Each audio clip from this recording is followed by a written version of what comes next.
Muito bem, estamos de volta com o Boletim do Esportes aqui pela Terceira Via TV, né? Campus Macaé, Rio das Ostras, a melhor imagem HD, abraçando também o pessoal de São João da Barra, o nosso Adilson Almeida, que é secretário de Turismo e Lazer, anunciando que o campeonato são-joanense vai começar agora, no início agora de setembro, né? Com muitos clubes participando. Todos os jogos vão ser lá no Manuel José Viana de Sá. Não tem nenhum jogo em Barcelos, não vai ter nenhum jogo no Açu. Tudo na sede do município. E abraçando também o Noel Júnior, que é filho do nosso Paulo Noel Berto Filho, né, da velha guarda. Estou aqui com o Fernando Antônio mais uma vez. Fernandinho se lembra do Paulo Noel, correspondente nosso, na época na Campos Difusora. Ele era correspondente de São João da Barra, né? Fazia todo dia no saudoso Hora H. Ele fazia sua participação com as notícias de São João da Barra. Hoje em dia, ele tem um blog do Paulo Noel, lá em São Francisco de Itabapuana, muito considerado, tem um emissor. Quer dizer, um abraço muito grande para o Paulo Noel Berto Filho e para o seu filho Noel Júnior, que é secretário de Esporte e Turismo lá de São Francisco. Fernando, muito boa tarde, mais uma vez com a gente aqui. E primeiro nós vamos falar de campeonato brasileiro, né? Eu abordei hoje primeiro aqui o campeonato da Série B e a gente eu lamento profundamente que o Macaé, que andou lá beirando lá o G4, começou com toda a força. Macaé agora está a 1 ponto da zona do rebaixamento, vai receber o Sampaio Corrêa neste sábado, lá no estádio Cláudio Moacir, e o Sampaio Corrêa está no G4, o time maranhense no G4. Parece que vive uma crise de ordem financeira, porque tinha, assim como alguns clubes aqui de Campos, na prefeitura o seu maior parceiro. E com essa crise financeira que assola aí as prefeituras, petróleo, etc., o prefeito já disse que definitivamente não tem condição de continuar ajudando como ajudava. Como é que você vê isso?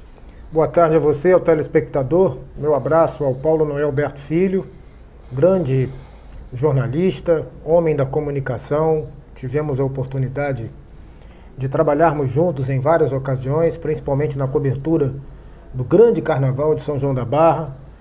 E a gente fica feliz por saber que ele está na ativa, porque ele estando na ativa, certamente ele presta bons serviços à comunicação de nossa região.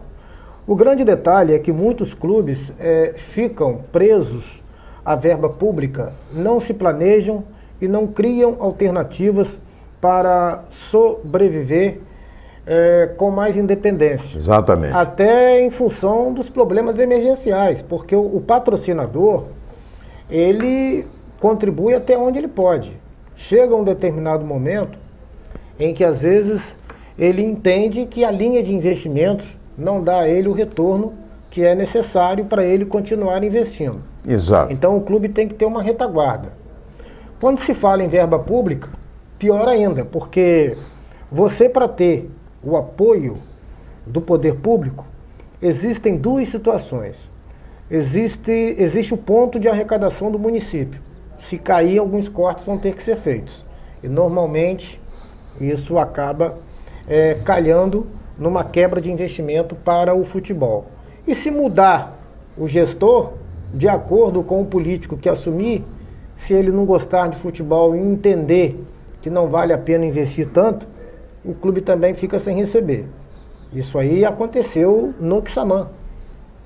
O prefeito acompanhamos, que antecedeu a essa administração dava um apoio muito grande. Quando saiu, quem entrou acabou cortando em 100% a verba que era dada ao Quissamã, e o Quissamã acabou caindo vertiginosamente de produção, não só na linha de contratar jogadores, mas também nos resultados. E que me perdoa, inclusive... Perdendo, inclusive, por WO vários jogos. Os moradores, funcionários da prefeitura de Quissamã, gente que acompanha, que manda às vezes e-mail, que acompanha o programa via internet, o Boletim do Esporte, né? Gente que acessa lá, www.terceira via TV, o Quissamã se deu até ao vexame Do América, nós fomos ao jogo lá, eu, o nosso cinegrafista, o Sérgio, o América compareceu para enfrentar o Quissamã jogando em casa, não entrou em campo porque não tinha time, os jogadores se negaram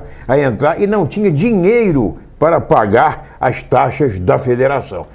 Quer dizer, é lamentável realmente. E a gente fica chateado porque o Macaé, a gente vinha falando sobre o Macaé, começou bem a sua participação na competição, mas a falta de recursos acabou assolando o próprio trabalho que vinha sendo feito pela diretoria e pela comissão técnica. E o Macaé, se você me permite, Fernando, durante 2 ou 3 anos, na Série C, bateu ali na porta, na trave ali para subir para a Série B. Quando consegue subir, inicia, como você está dizendo, com uma boa campanha, com boas perspectivas, acaba numa situação difícil como está. Deve 3 meses de salários, deve gratificação, deve muita coisa.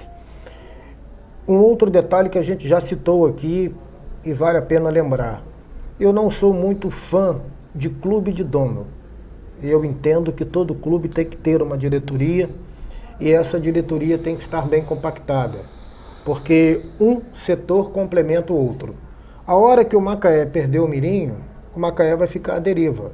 Você não vê ninguém se identificar como dirigente do Macaé, como figura de influência do Macaé, sem que seja o Mirinho.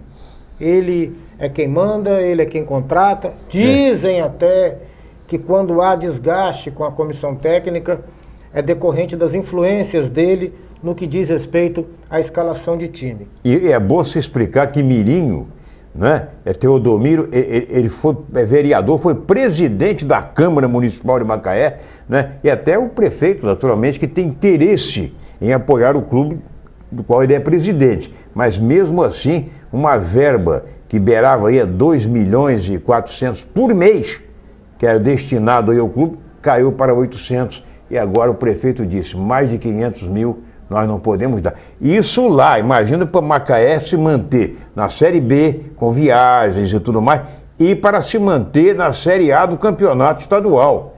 Quer dizer, não é mole não, porque os clubes daqui se satisfazem e se sustentam com muito menos, com ajuda muito menor. Porque se planejam. Exato. O americano é uma referência. Isso. Hoje você observa que o americano já começa a trabalhar visando o ano de 2016. Com certeza. Já renovou com o treinador, já renovou com alguns jogadores e...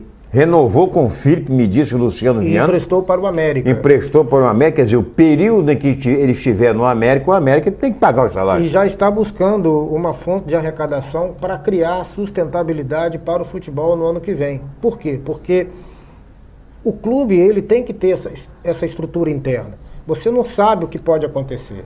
Hoje nós temos um político influente que ainda colabora, mas amanhã ou depois ele pode dizer que não tem mais como colaborar, ou mudando a gestão pública, aquele que vier assumir pode dizer também que não vai dar apoio. Então o clube tem que ter a sua estrutura básica.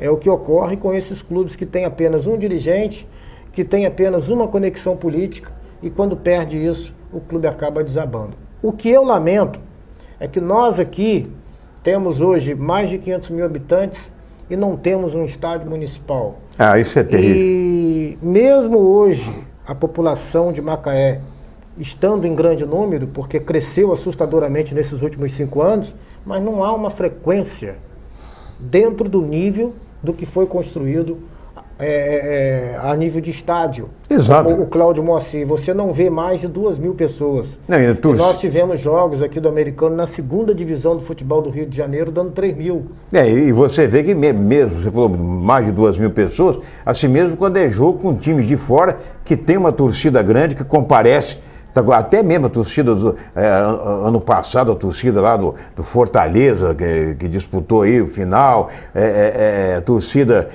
do Paysandu, quando vem aqui, que lota, são torcidas fortes que viajam milhares de quilômetros para poder acompanhar o time, entendeu? Aí aumenta, mas torcida mesmo do Macaé não passa de 900 torcedores. Isso eu posso garantir assim. Daqui a pouco nós vamos voltar com outro bloco, mas eu queria pedir ao nosso Átila Leite, nosso, né, está editando ali, para que dê ali um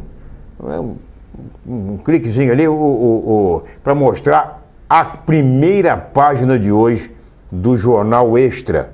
Ele faz uma observação ali com respeito à fragilidade da defesa do Flamengo. O Flamengo, há 5 jogos, não vence o Vasco da Gama. Então, há uma coisa, o Vasco perde para Chapecoense, o Vasco perde para Joinville, o Vasco perde para Figueirense, para tudo que é time, está acompanhando? E o Flamengo, há 5 jogos, não consegue vencer o Vasco, né? O que está acontecendo? Estão achando até que Eurico Miranda com aquele charuto, né?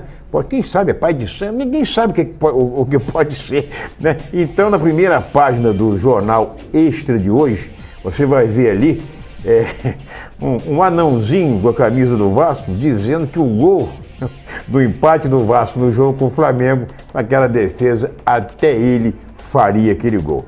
Não sei se será o mesmo anãozinho que o Jair Peixinho levou para reforçar o Goitacás, ninguém sabe. Bom, daqui a pouco nós voltamos com o seu boletim do esporte rapidinho, segura aí, pai Bola.